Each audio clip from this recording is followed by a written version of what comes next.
يا صباح الخير عليكم، يا مساء الفل. فيديو جديد وفيديو قمر منك. كومنت ولايك يا جماعة.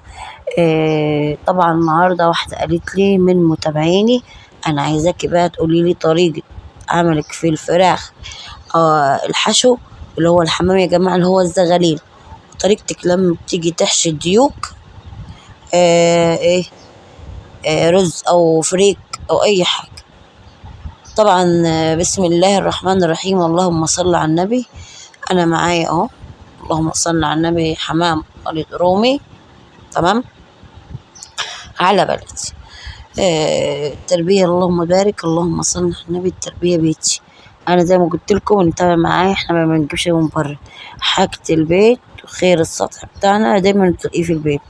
طبعا جبت حلة اهو على البوتاجاز، و هنحمر بقى ايه الكبد والجوانص بعد ما نقطعها كام قطعة كده. ودي طريقتي يا جماعة، وطبعا طريقتكم انتوا حلوة ان شاء الله، واحنا بنتعلم من بعض. يعني في ناس بتعمله صراحة بيبقى زي العسل. بعد ما اديناها شوحة واتنين، عايزة اقول لك الحاجة يا جماعة: ما تقعديش تشوحي لي في الكبدة والجوانص، هتنشف معاكي، بالذات الحمام مش هيحمل معاكي، تمام. الخطوات دي مش هتلاقي حد يقول كده، يعني شويحة اتنين، حطي التومة وخلاص.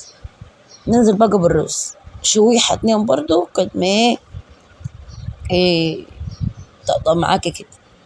طبعا وصلنا بقى للحال كده.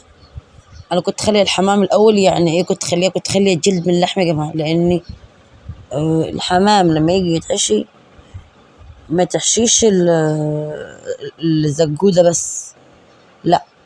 في المطاعم يا جماعه لو انتم ملاحظين بتلاقي الحمام محشي فوق الجلد ومن جوه كده، تمام. عملنا شويه رز عسل اهو. طبعا الفيديو النهارده سريع كده، بس عشان واحدة من المتابعين قالت لي اعملي لنا كذا. عملت شوية ملوخية، شوية طبيخ أحمر برضو للرز العسل ده، بسلة مع جزر مع بطاطس. بصوا تحفة، اللهم بارك.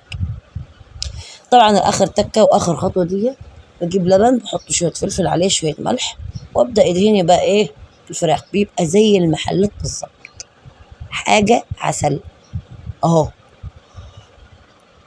اعملي الخطوة دي وقولي لي رأيك ايه في الخطوة العسل دي، مش هتلاقي حد يقول لك عليها. خلصنا كده، هنبدأ نغسل مواعين ونظبط البوتاجاز ونظبط امورنا.